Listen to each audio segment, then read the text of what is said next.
Mira, Anthony, hasta ahora hemos hablado de los aspectos que atañen a la exposición y cómo sacar correctamente una foto, o sea, correctamente expuesta, sin que haya errores de sobre o subexposición. Hoy me gustaría trabajar contigo sobre cómo intentar mejorar las fotos desde el punto de vista estético. Empezar a tratar los temas del encuadre y de la exposición. Es decir, darle un poco de calidad estética a tus fotos. ¿Por qué? ¿No te gustaron mis fotos? Sinceramente, Quizás sea mejor que no lo sepa. Está bien. ¿ves, Anthony? En todo lenguaje artístico, el autor tiene a su disposición algunos medios para personalizar su trabajo. Ante todo, es importante conocer las peculiaridades técnicas de los instrumentos utilizados, que varían en cada arte, como para la fotografía, así es para las otras artes. También es importante conocer la composición. ¿Qué es? ¿En la fotografía qué significa? Mira, la composición es ese elemento que permite caracterizar tu trabajo y en la fotografía está estrictamente relacionada con el encuadre, es decir, con la selección de una parte de la realidad que nos interese y entonces también decidir qué incluir en la fotografía, no solamente el sujeto, sino también los otros elementos secundarios en la imagen, pero que acabarán componiendo nuestra imagen. Todo saldrá en este rectángulo y la manera en que lo dispongamos en el interior del rectángulo es de hecho la composición fotográfica. Entonces aprender a encuadrar es importante. Ten en cuenta que desde que nació la fotografía, a mediados del siglo XIX, la composición ha sido uno de los elementos fundamentales. Se empezó con composiciones inspiradas en la pintura. Digamos que durante medio siglo se siguieron proponiendo cánones estilísticos derivados de la pintura con composiciones clásicas, ya sea por los instrumentos que eran, digamos, poco prácticos de transportar y obligaban así a un cierto estatismo operacional, o por el hecho de que estábamos acostumbrados a imágenes compuestas desde hace siglos según ciertos cánones. Entonces, con el tiempo y sobre todo con la evolución de los instrumentos técnicos, primero con la llegada de la réflex y después con la aparición de aparatos cada vez más ligeros y fáciles de transportar, la composición fotográfica ha adquirido cierto dinamismo y ha logrado alejarse de su relación con la pintura. Fíjate que hoy incluso se pueden tomar imágenes y componerlas a través de un móvil. Sí. Bueno, ahora me has hablado de encuadre, es decir, seleccionar una parte de la realidad. Pero ¿cuál es la relación entre la realidad y la fotografía? Mira, Anthony, para sacar una fotografía hace falta un aparato fotográfico, un operador, el fotógrafo y el sujeto. El sujeto tenemos que buscarlo en la realidad. De hecho, aunque la realidad pueda ser, digamos, la misma para varias personas, cada uno seguramente la filtrará y la interpretará según su propia manera de verla y según sus propias experiencias personales, y ahí es donde el fotógrafo debe poder relacionarse con la realidad para intentar introducir elementos de valoración personales que luego se reconocerán en sus imágenes. También es lógico que la evolución de los medios técnicos y de los estándares estilísticos y culturales lleve a una distinta interpretación de la realidad. Sí, de todos modos, en teoría parece muy simple, pero ¿cómo puedo dar una interpretación mía a una realidad concreta que es la que es? Mira, en principio, si quieres un consejo, yo empezaría por mirar a tu alrededor e intentar encontrar estímulos en la realidad, sujetos que despierten tu interés para empezar a interpretarlos, por ejemplo, girando en torno al suelo, buscando un encuadre adecuado, y luego también, quizá, echar una mirada a la obra de autores célebres, buscar las monografías fotográficas y aprende algo sobre el lenguaje.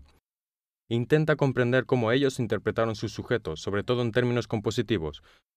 Luego, sobre todo al principio, intenta reproducir algunos modos de interpretar el sujeto utilizado por los fotógrafos que más te gustaron, pero sin imitarles. Lo importante es no caer en la reproducción de fotografías ya vistas. Sí, entendido. Mira, de todos modos, antes de componer, también es importante aprender a comprender en qué se diferencia la visión de nuestra cámara respecto a la de nuestro ojo. La visión humana se fundamenta sobre el concepto de la estereoscopia, es decir, las imágenes llegan a nuestro cerebro que consigue interpretarlas y nos sugiere la idea de tridimensionalidad. En la fotografía, con tu objetivo, siempre tienes una visión monocular y entonces no hay manera de tener una interpretación del espacio y de la profundidad que no sea sugiriéndola mediante aspectos técnicos específicos de la fotografía. Además, nuestro cerebro tiene la capacidad de concentrarse sobre algunos aspectos de la imagen, logrando evadirse de todo lo demás y concentrar la atención. Esto no es importante en la fotografía. Todo lo que incluyas en tu encuadre tendrá la misma importancia que tiene el sujeto principal. Así pues, se corre el riesgo de obtener fotos donde además del sujeto aparezcan también otros objetos, y en las que el observador no tenga claras las intenciones del fotógrafo, porque cada cosa presente en la imagen adquirirá la misma importancia. Así que me estás diciendo que antes de fotografiar algo tengo que componer la imagen en mi mente y después Sí, coger la en cámara. efecto.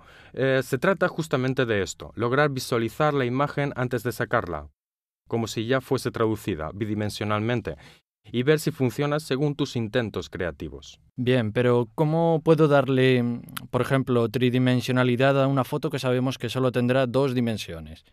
Mira, hay muchas maneras para hacerlo. Imagínate, por ejemplo, que estás fotografiando una persona cerca de una pared. Si colocas al sujeto de frente respecto a la cámara y detrás del mismo pones la pared, seguramente tu imagen resultará bastante llana y será difícil comprender la distancia entre el sujeto y la pared que está detrás de este. A menudo es suficiente variar ligeramente el punto de vista, moviéndose lateralmente y hacer que la persona se encuentre un poco más en oblicuo respecto a la pared, y así las líneas de fuga sugerirán una profundidad que te ayudará a interpretar la distancia que hay entre el sujeto y la pared. Lo mismo puede hacerse con la luz que incidirá en el sujeto, entender su ángulo y cómo ésta traduce nuestro sujeto en elementos tridimensionales.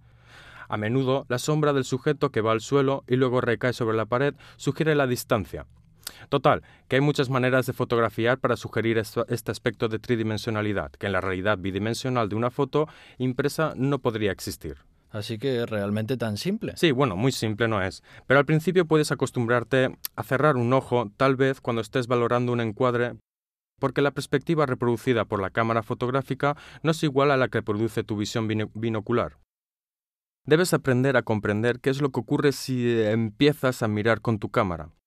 Entonces, a veces cerrar un ojo, o si no, hacer con tus manos una doble L e intentar encuadrar el sujeto e imaginártelo ya en el rectángulo de tu composición para averiguar cómo resultaría al final. Ah. Además de empezar a ver tu imagen como si ya estuviese en el rectángulo de tu fotografía, también debes aprender a evadirte de todas las situaciones que no conciernan al sujeto. Cuando sacas una foto alrededor, hay muchos ruidos, perfumes y también la temperatura. Todas estas sensaciones podrían distraerte de tu sujeto y entonces debes aprender a ser insensible. Sí, de hecho sí. Fotografiando debes poder, antes de presionar el disparador, eliminar todas las sensaciones que no recaerán en tu imagen, porque inevitablemente corres el riesgo de verte involucrado por ella, y estas no son reproducibles en la foto. Por lo tanto, no tendrá el mismo impacto que esperas en el momento en que disparas. Entonces debo concentrarme precisamente en el momento. Me acuerdo que una vez saqué una foto y estábamos a 45 grados, un calor increíble, de veras, y yo pensaba transmitir con la foto esa misma sensación. En cambio, cuando enseñé la foto, me encontré con que debía explicar cómo había sido ese día, el calor, etcétera, etcétera. ¿Cómo lo habría podido hacer? Sí, ¿ves? El concepto es justamente ese. Nosotros con la fotografía podemos transmitir solo utilizando elementos visuales, cosas que en la foto sugerirán estas imágenes. Y, de hecho, como decíamos antes, hay que reducir las demás sensaciones. Cuando se fotografía se debería casi mitigar los demás sentidos, excluyendo la vista, e intentar acentuar esta última. Quizá habrías podido hacerlo incluyendo tu imagen unas personas jadeantes trabajando, donde tu sudor, su fatiga, habrían podido expresar esa sensación de bochorno. O si no, otro modo para hacerlo habría podido ser utilizar la luz, un determinado tipo de luz, a veces introducir el sol en el encuadre, quitar color mediante una sobreexposición hasta casi emblanquecerla, sugiere esta idea de calor típica de las horas centrales del día. Pero yo siempre he sabido que no se puede fotografiar a contraluz, entonces encuadrar el sol destruiría mi foto. No, ¿ves? Esta es una de las muchas leyendas de la fotografía. Al contrario, encuadrar el sol a menudo lleva efectos mucho más dramáticos que de todos modos pueden ayudarnos a expresar unas características de nuestro sujeto. En este caso, como te decía, habría acentuado esa sensación de bochorno y de calor que se tiene en las horas centrales del día. Entonces, lo que dices es que debo aprender a probar cosas distintas hasta llegar a la foto que quiero. Sí, de hecho es así. Por ejemplo, al principio intenta centrarte solo en un solo sujeto para aprender a conocerlo bien. Podrías hacer una especie de estudio fotográfico, es decir, sacándole fotos a distintas horas del día, intentando comprender cómo en los varios momentos del día la luz cambia su comportamiento y transmite una imagen distinta del mismo sujeto. Luego empieza a moverte. Considera que la foto siempre da una representación superficial. para poder comunicar aspectos un poco más profundos y sobre todo aspectos que derivan de tu interpretación del sujeto, es importante tener un conocimiento profundo del sujeto mismo y también de los aspectos técnicos de la fotografía. Conectando estos dos componentes podrías indudablemente transmitir imágenes más efectivas. Otro consejo quizá es, sobre todo en la fase inicial, utilizar solamente un objetivo, quizá el de 50 milímetros, que es el objetivo que más se acerca al ángulo de visión humano. Esto porque por lo menos se alejará poco de la visión que habitualmente tienes de tus sujetos, y también porque más adelante conoceremos el comportamiento de las demás ópticas y de las otras focales, y entonces posiblemente dominarás un poco mejor también la realización de perspectivas más exasperadas. Bien, entonces me estás diciendo que ahora al principio debería intentar usar solo un objetivo para tener una aproximación, digamos, más fiel a la realidad. Sí, efectivamente se trata de tener una aproximación más fiel en términos técnicos. Desde el punto de vista de la expresión, esto no te limita a nada. En cambio, tendrás un sinfín de variables para personalizar la visión de tu sujeto. Considera que tan solo variando el punto de vista, la idea que sugieres puede ser muy distinta. Fotografiando, por ejemplo, un sujeto desde el alto y contra el suelo, darás una idea de opresión del sujeto. Al contrario, si te pones abajo, apuntando el objetivo hacia arriba, darás una idea de majestuosidad e imponencia del sujeto fotografiado. La misma cosa vale si estás muy cerca. Tus imágenes tendrán un sentido de presencia y participación en la escena. Así como, si te sitúas más alejado, todos los sujetos aparecerán con cierta distancia. Otra manera puede ser la de utilizar la luz, es decir, una luz lateral, un contraluz, como hemos dicho antes, para expresar al sujeto bajo distintos aspectos más o menos dramáticos.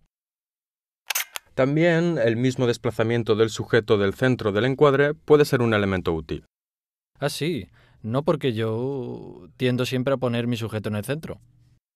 No, ¿ves? El sujeto en el centro es una costumbre que se tiene al inicio, pero si logras desplazar tu sujeto a un lado del encuadre, obviamente intentando reequilibrarlo, introduciendo en tu imagen otros elementos.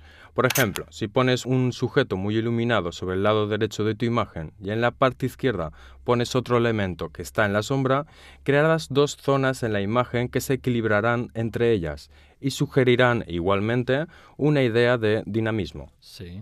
Lo importante es intentar reconducir la imagen a un equilibrio formal que resulte agradable al ojo del observador. Bien. Me llenaste la cabeza de palabras, teorías y cosas que son muy interesantes, ¿eh? No me malinterpretes. Pero déjame hacer algo. ¿Qué tengo que hacer ahora? Para empezar, partamos de algo simple.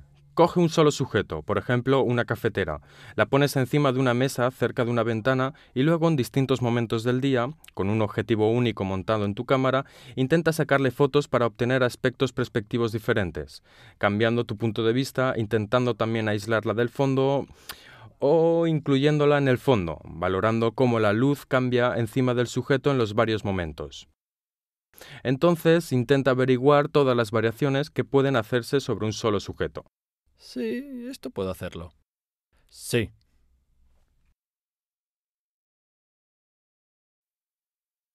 A ver, Anthony, hasta ahora hemos hablado de la composición de una imagen fotográfica, es decir, seleccionar la parte de la realidad que nos interesa, elegir al sujeto e incluirlo en el encuadre. Ahora vamos a tratar los aspectos que en cambio conciernen a nuestro sujeto específicamente, sobre todo cuáles son sus características más importantes y cómo enfatizarlas. ¿Cuáles son, en tu opinión, las características importantes de un sujeto? Lo estaba pensando y creo que primero debemos identificar si es hombre o mujer. Sí, bueno.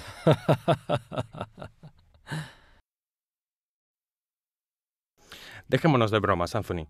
Cuando empezamos a evaluar un sujeto debemos comprender sus características fundamentales, que primeramente son la forma y el color. Sigues hablando de mujeres, ¿verdad? ¿Pero qué? Ah, no, estoy de broma. Venga. No, en serio. Estaba bromeando, vamos, sigue. La forma es el primer elemento, y para intentar obtener el mejor resultado en fotografía tenemos distintos medios. Antes que nada, puede ser el de posicionarlo ante un fondo neutro y limpio, para destacar la forma de la manera más clara y legible. Si no, podemos hacerlo utilizando las luces, la elección de un determinado ángulo de luz, como por ejemplo el contraluz. Imagina la forma de una silueta, la figura clásica de la persona frente a la puesta de sol, donde la escena está dominada por los colores del atardecer, y la persona es retratada solo a través de su perfil y es totalmente negra. O la misma iluminación en contraluz también puede ser útil para los sujetos translúcidos. Luego hay tipos de luces muy duras y fuertes que sirven para resaltar las formas arquitectónicas.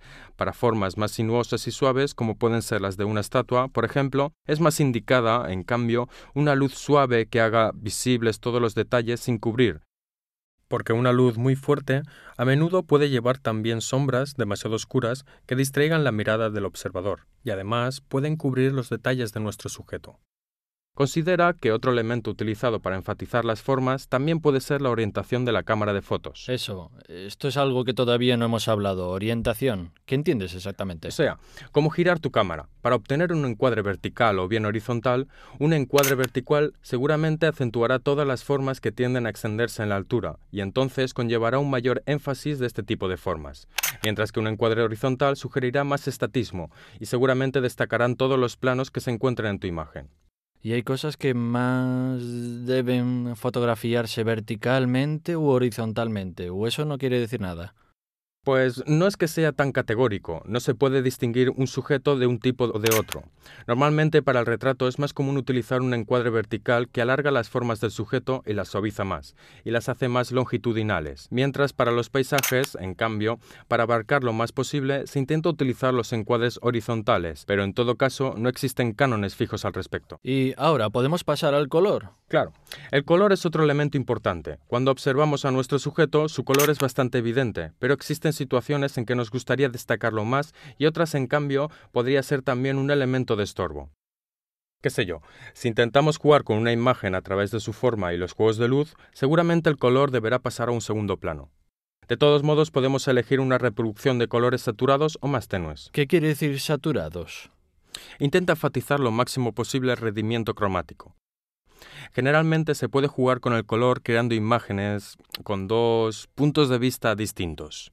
O jugar con la sintonía cromática, es decir, intentando utilizar tonalidades parecidas y jugar con los matices de colores similares. O en cambio buscar contrastes fuertes, por ejemplo, una casa roja sobre un prado verde. Pero este segundo caso es un poco más difícil de manejar, porque existe el riesgo de que juntando demasiados elementos se cree caos y confusión en la imagen. Para darte dos ejemplos, piensa en dos fotógrafos famosos, Martin Parr, un fotógrafo inglés que ha fotografiado utilizando siempre colores muy fuertes, bien saturados y vistosos, para lograr imágenes que sugiriesen una idea de ironía e incluso de fantasía. Otro ejemplo claramente opuesto podría ser el de Luigi Ghiri, quien siempre ha jugado utilizando colores más tenues, menos saturados, donde la idea de la imagen no era ser tan impactante, sino sugerir una interpretación un poco más onírica y digamos también metafísica de las imágenes. Así que era conocido por esto. Sí, esta era su característica más fundamental, su manera de ver el sujeto y de interpretarlo mediante el color. Entonces la imagen podría variar en función del tipo de color que quieres llevar. Seguramente. Esto puede hacerse también en digital como en película. En película esto se hace utilizando películas que tengan un determinado rendimiento cromático. En digital es más sencillo, porque con los programas de postproducción se pueden saturar o atenuar los colores de una escena a posteriori. Bien, ahora hemos hablado de forma y color. ¿Hay otros elementos que hay que considerar? Sí. Otro elemento fundamental es el material del que nuestro sujeto está hecho. ¿Qué quieres decir? Quiero decir, sugerir la materia superficial, la textura de nuestro sujeto. O sea, intentar convertirlo en fotografía como si pudiésemos tocarlo y comprender de qué material está hecho. Sí, es algo que puede parecer difícil y de hecho también traducirlo en fotografía no es tan fácil. Piensa, por ejemplo, que estás fotografiando, un coche antiguo con unas partes de metal oxidadas. Conseguir el efecto de la luz sobre el metal. Se puede hacer muy bien utilizando la luz, una luz lateral que destaque las sombras y las partes ásperas que se encuentran en la superficie del material. ¿Estás diciendo que utilizar la luz de un modo determinado puede dar este efecto? Sí, es el principal de los elementos para enfatizar incluso las pequeñas variaciones sobre la superficie de un sujeto. La luz lateral, impactando con algunas partes, creará unas sombras en la superficie que, una vez vistas en una foto bidimensional, darán esa idea de aspereza del material. ¿Aspereza? Sí, la constitución rugosa de nuestro material. Gracias. Entonces, el tema del material es bastante importante. Sí. Luego también hay otras maneras para enfatizar una textura. Incluso podrías componer un encuadre donde se considere solo el material, acercándote mucho. Pero en ese caso ten mucho cuidado con el enfoque, porque en ese caso será el elemento crítico. Sí, pero ¿cómo puedo tener en cuenta todos estos factores distintos en una situación de movimiento, como una fiesta? ¿Cómo hago? Mira, primero es importante aprender a controlar estos parámetros de captura.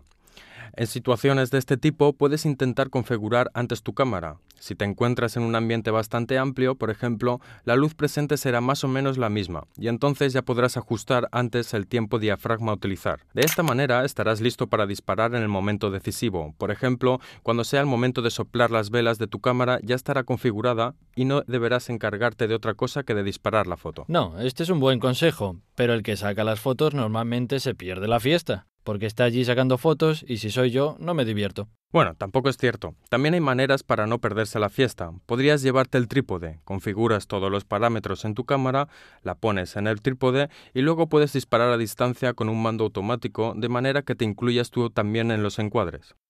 U otra manera, que además te ayudaría a involucrar a los otros sujetos, podría ser configurar la cámara y dejar sacar las fotos a otras personas presentes. Esto reduciría también su pudor ante la cámara fotográfica y te ayudaría seguramente también a lograr expresiones un poco más naturales y relajadas. De hecho es así, hay personas que no se quieren dejar fotografiar o hacen caras raras, no naturales. ¿Qué haces? Pues, sabes, mira, las caras raras y antinaturales desafortunadamente son expresiones que tenemos normalmente en nuestro comportamiento y que la fotografía bloquea y hace fijas. Por esto nos parecen antinaturales. Luego a menudo incluso las personas que conocemos, cuando intentamos fotografiarlas frente al aparato fotográfico, se vuelven antinaturales. Intentan quizá posar para disfrazar su inseguridad. Por eso yo intento decir, no, intenta ser natural, pero no sirve de nada. Pues ves, quizá te pueda ser útil cuando te encuentras en situaciones como una fiesta, así intentar hacerte invisible, moverte entre las personas sin que se note demasiado, y con la cámara ya ajustada para disparar, de repente intentando coger las situaciones de modo más natural. Otra manera puede ser al revés, la de hacerte más partícipe en las situaciones y entonces interactuar con las personas hasta casi no dejarte ver como el fotógrafo de la fiesta, sino más como una persona que participa en la acción con ellos. Y cuando disparas estarán mucho más relajados y naturales. O si tienes una cámara digital, también puede ser útil enseñar las fotos enseguida, claramente solo las mejores para que los sujetos vean cómo salieron y luego con el tiempo verán que las cosas se suavizarán y seguramente las personas estarán todavía más relajadas. Luego, en situaciones de este tipo, intenta también buscar retos en la situación misma. Hacer fotos de grupo, por temas, intentar, por ejemplo, en una noche representar aspectos contrastantes entre ellos, fotografiar, intentando presentar los momentos de aburrimiento, fotografiar personas que bostezan o que se aburren. O en otro grupo de fotos, intentar, en cambio, presentar los momentos de alegría de la noche. Se trata también de desafiarte a ti mismo, buscando realizar mini reportajes dentro del mismo evento. Aquí va otra pregunta. Dame unos consejos para la fotografía de grupo. Saco muchas veces cuando estoy en una noche con amigos y siempre digo, vale, tú delante, tú pues un poco así. Sí, no, de hecho, colocar las personas para la foto de grupo es uno de los aspectos más importantes, pero también más difíciles porque... Y pierdes mucho tiempo en Sí, arreglarlos. claro, las situaciones caóticas. Luego la gente se cansa. Intenta quizá disponerlas en orden de altura, de manera que nadie pueda tapar al otro. Orden alfabético. No. En orden alfabético no, lo importante es que en las caras se vean todas. Luego en exteriores cuida también las condiciones de iluminación, que no haya luz, la luz en la cara de los sujetos, que les obliga seguramente a cerrar los ojos o a asumir expresiones antinaturales. Presta atención a si en el grupo se proyectan sombras de edificios o de árboles. De todas maneras, intenta hacer muchos disparos, porque es difícil que todas las personas aparezcan con la expresión apropiada y todos los ojos abiertos al mismo tiempo. Bien. También procura evitar los clásicos cuernos en las fotos de grupo. Claro. Aunque haya varios ejemplos de fotos famosas de este tipo. Sí, hablando de cuernos. No, espera. ¿Ves esa cosa allí? ¿Qué? Anthony. Perdona, pero debí hacerlo. Escucha una cosa. ¿Cómo puedo evitar las fotos habituales? ¿Sabes? Son antinaturales. La gente, así... Pues ves, un consejo podría ser utilizar un objetivo telescópico, porque como te decía antes, lo importante es intentar pasar desapercibido. Utiliza una lente focal que te permite quedarte lejos de tus sujetos y que sin que se note pasar desapercibido y poder disparar logrando capturar expresiones más naturales. Luego veremos más adelante cuando hablemos de street photography, que es uno de los trucos utilizados también en este género. ¿Hablamos de? Street photography. Street photography, bravo. ¿Has visto? Sí. De todos modos, Anthony, y en esta clase hemos comprendido algunos aspectos muy importantes de la fotografía y valen en cualquier situación que te encontrarás. Lo importante es controlar la exposición, el encuadre, el rendimiento del sujeto, por lo que atañe a la forma, perfil y color, y luego empieza a fotografiar tratando de buscar retos en las situaciones con que te encuentras. O sea, como decíamos antes, construir muchos pequeños cuentos en tus imágenes fotográficas. Bien, ya te habrás dado cuenta de que me gusta mucho bromear, pero en serio, eres muy bueno explicando las cosas. Bravo. Gracias, Anthony.